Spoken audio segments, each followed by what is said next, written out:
Welcome to the Cash Confident Podcast. I'm Bree Sedano, your fearless host, personal finance expert, and the visionary behind the revolutionary Cash Confident community. Get ready to embark on an electrifying journey where we redefine the rules of money and empower women to harness the immense power to craft the life they truly, truly desire. This podcast is the ultimate resource, meticulously crafted for women who are ready to unleash their financial prowess and embrace a life of abundant success. We leave no stone unturned as we delve into the depths of money management, mindset mastery, and the undeniable influence of emotions on your financial decisions. Prepare to rise above the societal limitations and break free from the chains that have held you back as we equip you with the tools and knowledge to make bold, confident choices with your cash. We believe that true financial power begins with knowledge, and that is exactly what we deliver. So buckle up, my fierce and ambitious friends, as we embark on this transformative journey to becoming cash confident together.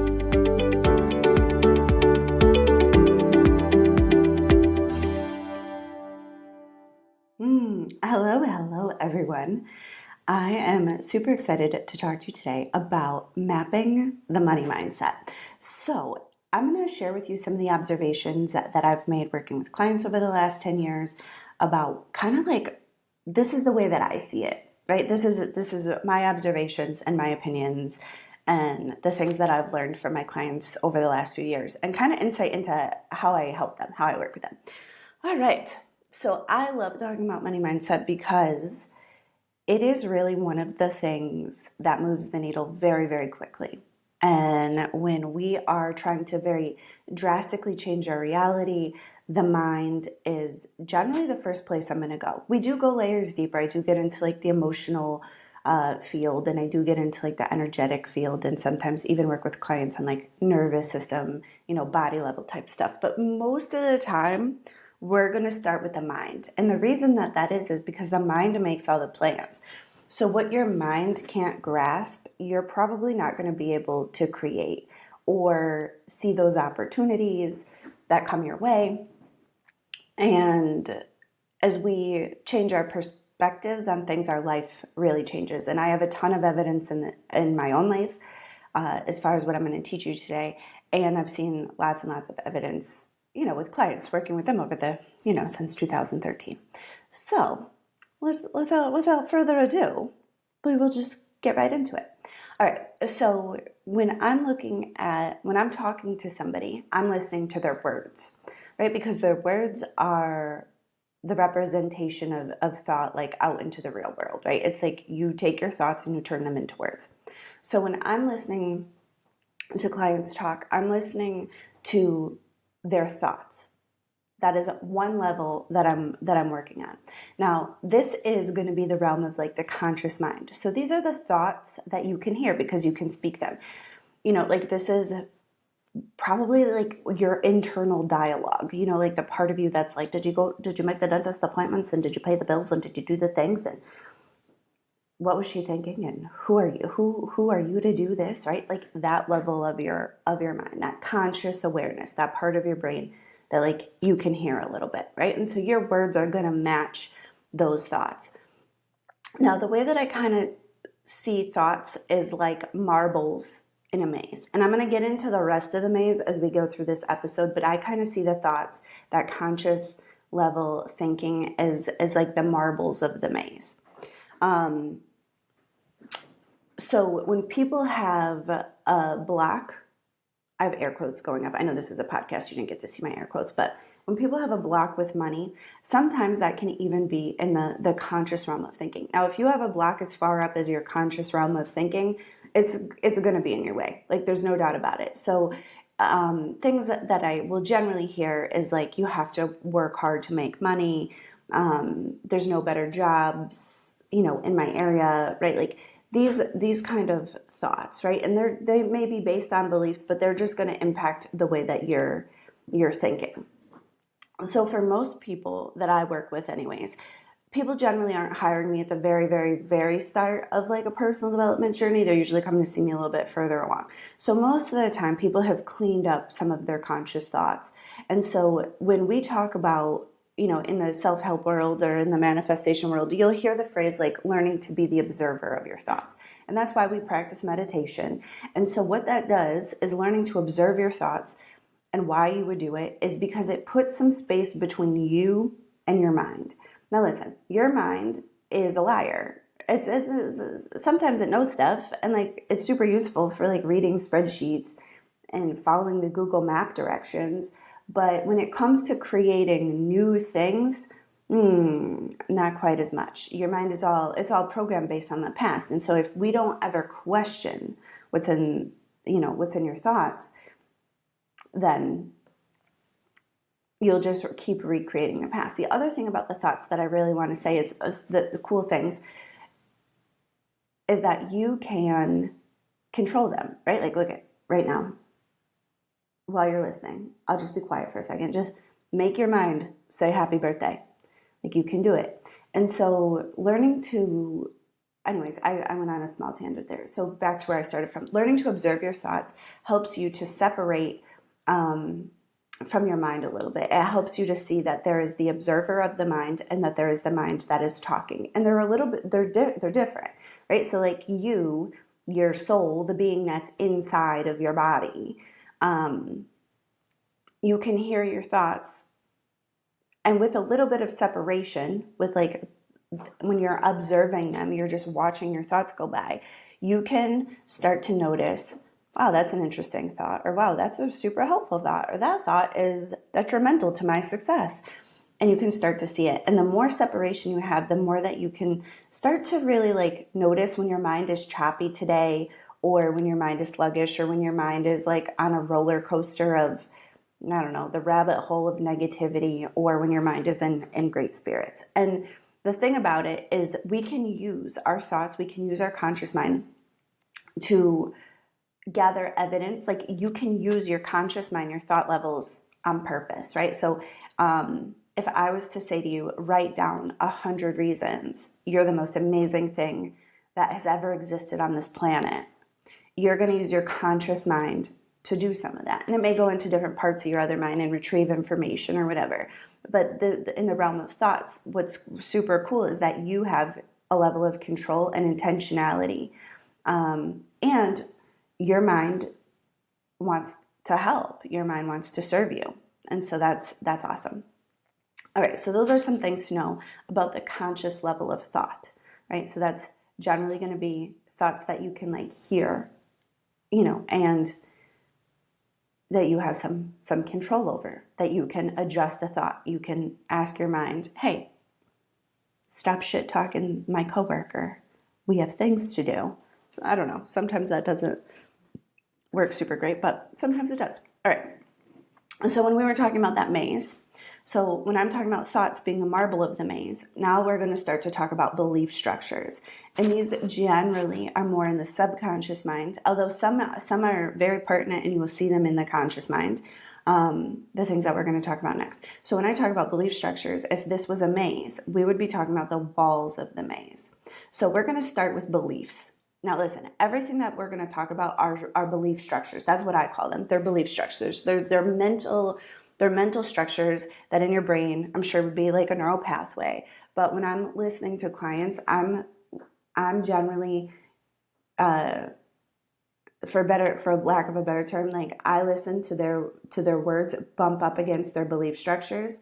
So I'll hear the words themselves and know that thought level of thinking, but then usually I can hear where those thoughts bump up against these belief structures, and that gives me ideas of where their beliefs are. And generally that's going to be more in the implications of things and the things that are not said, and the information that's between the lines, right? Like it's in between the words. All right, so belief structures they're just things that you know to be true. So all of our experience, we're constantly learning from. And so, most of us have many years on this planet, right? Especially if you're listening to this podcast, you're probably not a preschooler, right? And so beliefs, like a regular old belief, is just something that we know and experience to be true. That's it. Like it's just a thing that we believe. And most of the time when I'm talking about regular old beliefs, I tend to think about them more in the outside world. So things like, you know, it snows in New England, right? Like, I know I have evidence of this. This is to be true. You know, or when people say things like, you know, I'm at the top of my pay grade, I can't make any more money here. That may also be true. Now, the difference between a belief and a limiting belief, well, you know what? I'm going to say this first, is all beliefs provide both mental structure and limitation.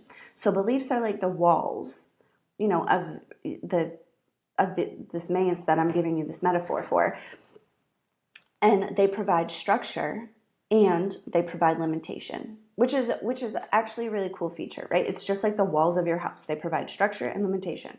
Your house isn't in your yard because the walls separate what's inside the house from outside the house, right? And so these belief structures are what really constructs reality for you.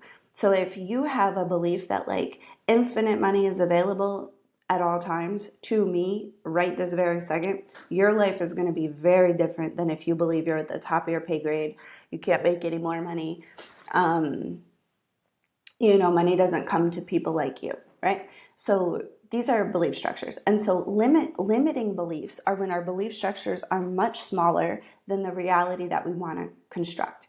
So if, again, to the maze point or to the house point, it's like if you have these belief structures that provide structure and limitation. So when you want a very much bigger reality, those walls need to move because you're constructing something bigger. And this all happens in the internal world before it happens in the external world. So you will see people doing their affirmations or visualizing things or working on clearing out their old junk from their, you know, from their psyche, increasing their personal power before you see their lives change. Now, a lot of times these are invisible to us if we're not looking, but inside yourself, like this is the way that it goes. You change the internal world and that internal map, and then the external map follows. It follows. Like that's the way that it goes. And so what ends up happening is if you have belief structures that are too small, generally I will find clients not being able to find their desires, like having really boring, dry, brittle goals, like good girl goals that there's nothing true. There's nothing true about them. I will find that when there's a lot of limiting beliefs around desire, the possibility of having more or having something different. Oftentimes with limiting beliefs too, I will see it like somebody's beliefs get in the way where they cannot grasp that something is possible. And they'll say things to me like, I can't even imagine having that much money. I can't even imagine having that many clients. I can't even imagine having a staff that big. Like, because what I'm talking about with them is so far beyond their current belief structure that it's like not even in their yard. Like it seems really far away, right? So that's generally how you'll know. Like when I'm listening to people talk, that's how I'll know. Like, ooh, there's beliefs in between here and even setting a goal. Beliefs will also impact how you perceive like what comes back to you. So the way that you interact with the world is another place that beliefs really, really matter. So you can miss opportunities because they don't align with your belief structures. We have a part of our brain called our reticular activating system that filters reality, and it's programmed based on the beliefs that you have. So if you have beliefs that say, there's no good men, I'm at the top of my pay grade, there's no more money, you know, materials for my kitchen project are too expensive, like your brain will go about finding evidence for that because that's how that reticular activating system, belief structure, like that the belief structures have programmed that reticular activating system to find evidence of that all being true. Your brain always wants to be right, and it wants to be in congruence with who you think you are, and it wants to do what's familiar. So those are a couple things that you want to know about and it's not just about you, it's like about humans. Your brain wants to be right. Your brain wants to be right about the things that you believe. And so it's constantly looking for evidence of that. All right. So those are belief structures. So when I'm working with clients and we find like a belief structure, some of the things that we can do is we can use our thoughts to like first get like our fingerprints on that belief structure. And so I say fingerprints because a lot of times belief structures are invisible to the person that has them. Because until you've really learned how to navigate your own mind and see belief structures for what they are just true. Like they're just a reality. It's like a fish. Does a fish know that it's in water? Like you don't know. Like how would anybody know? Right? And it's just because those beliefs are there. Like they just been the way that it is. And so until you start to see them and question them, you might not even notice that you have these belief structures, because all of it's based on true stuff anyways. So a lot of times we're going to question, well, is that true? And is it the entirety of truth? So I'm going to give you an example. So at one point I had a client who definitely had this experience, and I believe her. So she was my client probably like 2014. And in 2008, she lost her job. Her sister lost her job also. And they both had a very difficult time finding another job. They both struggled for months and months and months. It took her nearly a year to find another job. She had to go back. She had to do some stuff. She had to go back to school. It was like, for her, it was kind of a tragic experience. She really had a tough time and was deeply and profoundly like hurt. And I think that's the best way to put it. It's like hurt, like from the entire experience. And so I'm working with her in 2014. So this is a good, I don't know what, 7, 8 years after the fact. And we're talking about her college age young adult children, kids in their, from like maybe like 18, 19 to like 25. And she's picking up a lot of their expenses still. And I was like, well, so maybe, for your financials, we could start to get some of these other people's expenses off of your, you should stop paying for your kids' stuff, more or less. And that was part of a bigger discussion of boundaries and how to do it and how to be supportive and da-da-da. But what she says to me is like, they're not going to get jobs in the summer. It takes way longer than that to get a job. And I was like, what? Now, at this point, I didn't know her story of the job loss debacle of 2008. So I was like, I'm pretty sure college kids get jobs for the summer all the time. Like, I'm pretty sure restaurants are looking to hire college students, and ice cream shops and summer camps and amusement parks. I'm sure these kids can work. And she was just like, absolutely, like they're like, it's not going to work. They're not going to get a job.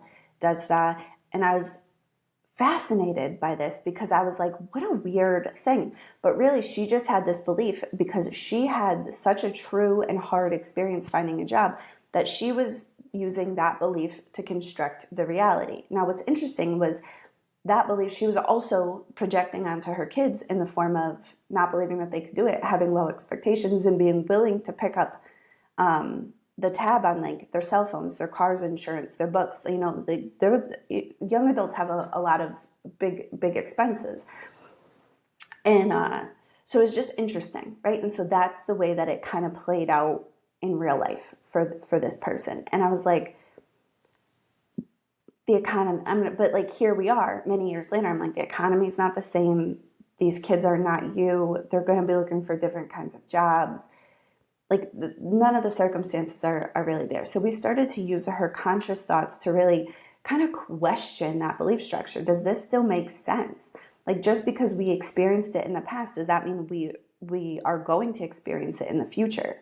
Right? And it was something like a job, like most of us have many jobs over the course of a lifetime. So some jobs may be harder to get. Some jobs may be easy to get. Sometimes it may take a while. Sometimes it may happen super fast.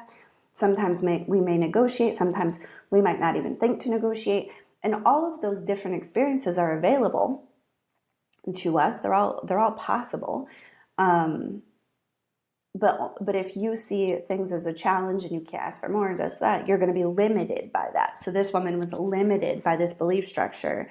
And that belief structure was super interesting because it was not only limiting to her, but she was using it as a limitation for what she even saw possible for her children, right? And this is how belief structures get passed down to generations to generations. Like, we talk about this, like, sometimes we'll talk about family patterns with money. And this is like the perfect example of how that kind of gets passed down. So with limiting beliefs, you can start to, once you have the ability to observe your thoughts, then you can start questioning, do these beliefs make sense? Do I still want to believe these things? And then I have this idea where there's fragments of truth, right? Because people, a lot of times our mind wants to like desperately cling to these belief structures because they're true, because they're right, because we definitely experience them. And that's one of the biggest like holdbacks for people, is because it's not even like the willingness to be wrong, but it's just the willingness to be like, that was true and there are other truths available, right? And so you have to start to look like, all right, well, is it true that because I had a tough time in 2008 finding a job, that everybody had a tough time? Nope. Is it true that in 2008 everybody's income went down? Nope. Is it true that these kids aren't going to be able to find, so you start to question. This is where I'm going with it. You just start to question, also, like, does this truth still serve me? And it's not that you're going to make it not true in your mind. It's not like you're going to gaslight yourself into being like, my 2008 experience was fast, easy employment with lots of money. It was just like, no, but I had this experience and now I want a different experience. And then you can start to change those belief structures. But if you go about the world believing, it's going to take a long time to find the job, it's going to be terrible, the whole process, like, you're going to go at it half-assed and stink with low expectations, right? You're not going to be putting your radiance, your vigor, your life force into it because you already like half don't believe it anyways, right? Okay, that's enough about regular belief structures. So the next thing I want to talk about is judgments. Now, judgments, ooh, so juicy. Judgments, what I want to say is like, so judgments to me are like a wall that separates two different, it separates something into a set of opposites. Now, judgments stop the flow of energy.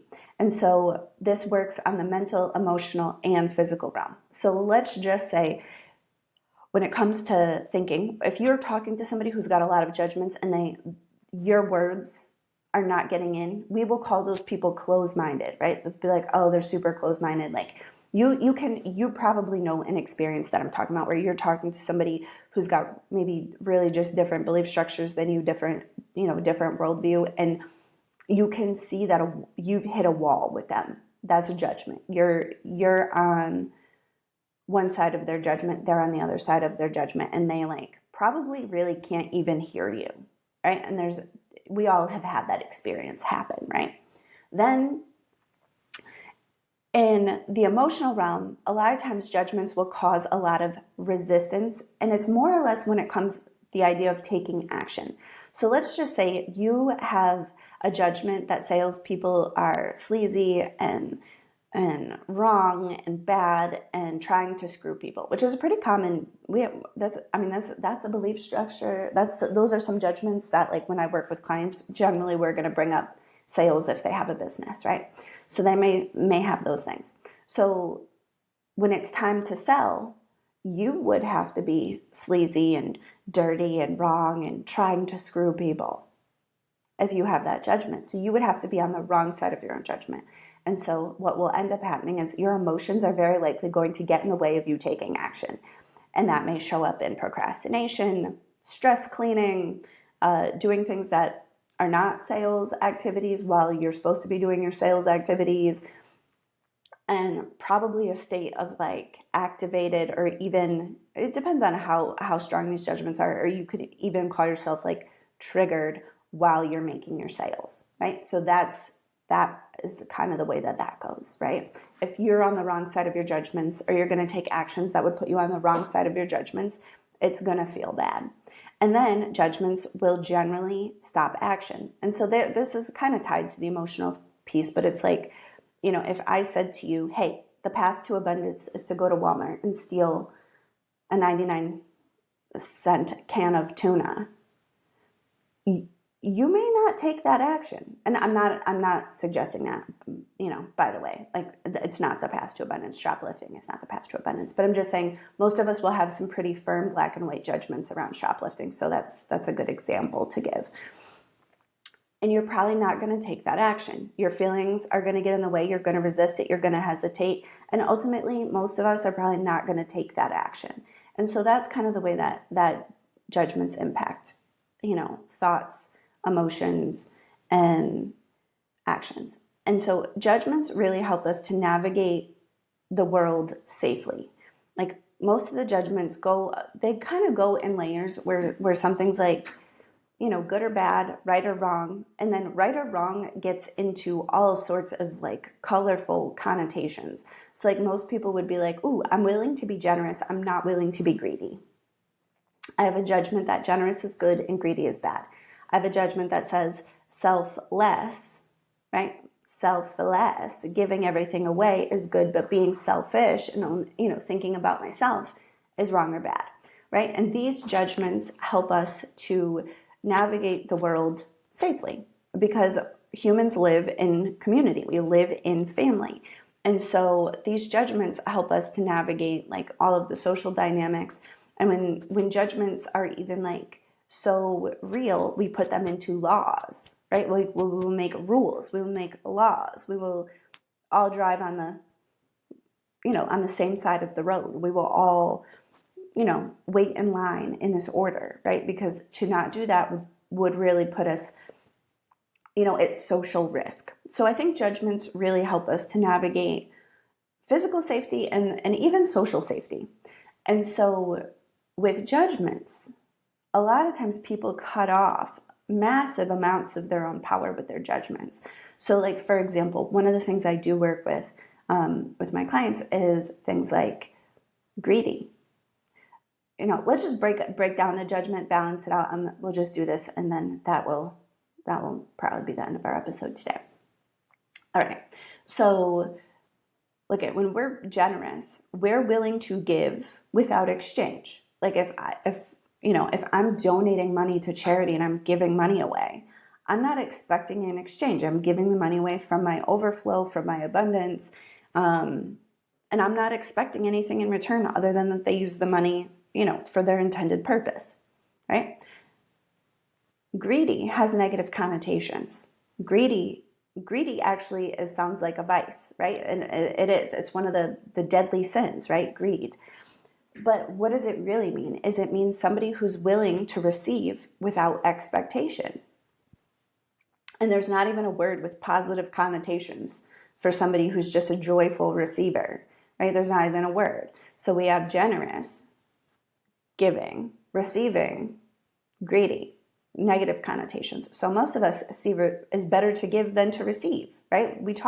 This is taught to us.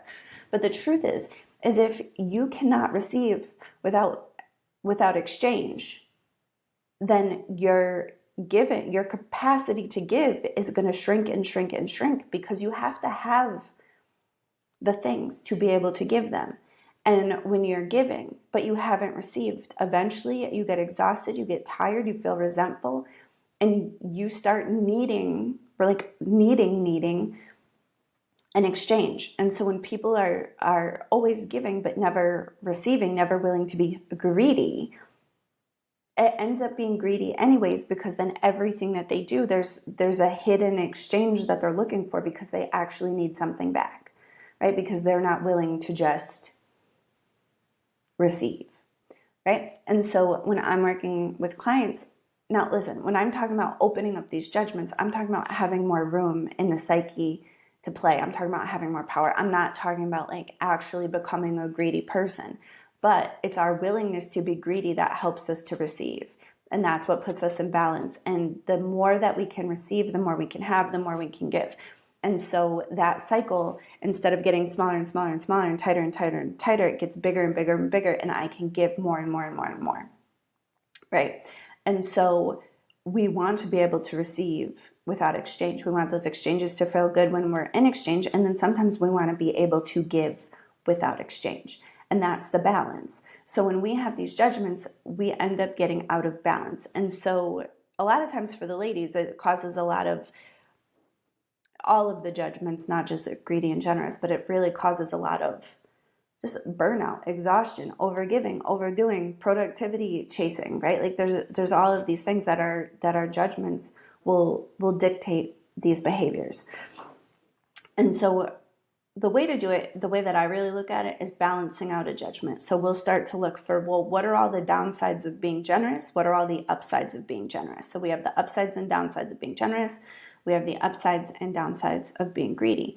And you'll start to see that when you start to really play with this, you can start to see that they're both equally valid, and that you would need to be able to openly receive to be able to openly give, and kind of go from there. So in time, you can learn to balance these judgments so that way one side's not good and one side's not bad. Now, judgments, I'll tell you this, judgments are easiest to see when you're looking outward. So look at these mental structures exist within you, but they're easier to see when you're looking out and you're seeing somebody else on the right or wrong side of your judgments. So let's say you believe that stealing a can of tuna from Walmart is wrong. You may be at Walmart shopping right now, see somebody steal a can of tuna and be like, they have stolen a can of tuna and they are wrong, right? Like that'll happen in an instant. And then you can be aware of that judgment. Now, the phrase "you spot it, you got it," right? Like there's a phrase about when you're judging people. The thing about judgments is where people like don't really, where the "you spot it, you got it" is a little wrong, is like sometimes you can be on the right side of your own judgment and somebody else can be on the wrong side of your own judgment, your judgments. So it's not like, well, if you see somebody stealing, it's because you're stealing. It's just because you have a judgment. You're on. So it just brings that mental structure into view. So you're on one side of it. You're on the right side of the stealing from Walmart judgment. They're on the wrong side of stealing from Walmart judgment. So you can start to see the places where you're judging people. And you can know that all of those judgments live within you. It's your judgment that they're on the wrong side of. And then you can choose whether or not that judgment is helpful or hurting you. Now, lots of judgments are helpful. They keep us from taking our run on the side of the highway. They stop us from murdering each other, right? Like morality is going to live in these realms of judgments and not, judgments they provide safety and structure to our behaviors, to who we think we are, and to our realities. So they're really, really important. Just sometimes we'll have judgments that take away our power, that stop us from being able to move. And sometimes as we're increasing the size of our reality by extending our beliefs and looking at these things, we need more power. We need more, places to be able to stretch into. So, a lot of times like greedy, selfish, bad girl, right? Those are some of the things that I'm working with a lot of clients, because it makes sense that you would need to be selfish to be able to perform at a very high level. Like you will need to take care of yourself at a very high level. You will need to make sure that your needs are tended to for you to be able to perform at your highest level. And so a lot of times when clients come see me in Limitless Wealth, they're already making good money in their businesses, but we're looking at really growing, really expanding, hiring people, really bringing that impact out. And you can't make huge amounts of impact from a place of sacrificing yourself. You won't have enough to sacrifice to make the impact. You have to learn to take care of yourself, to have what it takes to be resourced enough inside yourself to be able to give at a very high level, right? So it's just the sort of thing where, now what's funny is that the more selfish you are, the more selfless you can be. It's a paradox. It's a funny thing to play with, but you have to get those needs met. It's just a part of it. And we have so many judgments and social conditionings around these things that those judgments can sometimes be hard to see, and sometimes people need help taking them down. So that's some of the work that we do. All right, so we'll do a quick recap. All right, so we have thoughts, which is in the conscious realm. We have beliefs, which sometimes can be in the conscious realm. They may be at the surface of the mind. Sometimes they can be a little bit more invisible. And then we have judgments. And judgments are also belief structures, but they're more applied to us and how we navigate the world and how we think and how we take action or don't take action, or how we feel or don't feel. Right? So super, super juicy stuff. And I like to look at it in those 3 levels because I think it's the clearest way to do it. And so the thoughts are like the marbles, the belief structures are like the walls of the maze. And to me, like the judgments are kind of like the ground. But like if you could imagine some of the ground being safe to walk on and some of the ground not being safe to walk on. So it's like how we navigate the maze. That is our belief structures. Right. Well, I hope you learned something. I hope this was helpful and useful to you. And thank you for bearing with me as I share this is just the way that I see it. The way that when I'm working with clients, I kind of see their marbles hitting their walls and their judgments. And this is just the way that I kind of visualize it for myself. So thank you. And if you know anybody who would benefit from this show, please send it to them. All right. I love you. I appreciate you. I will talk to you later. Bye.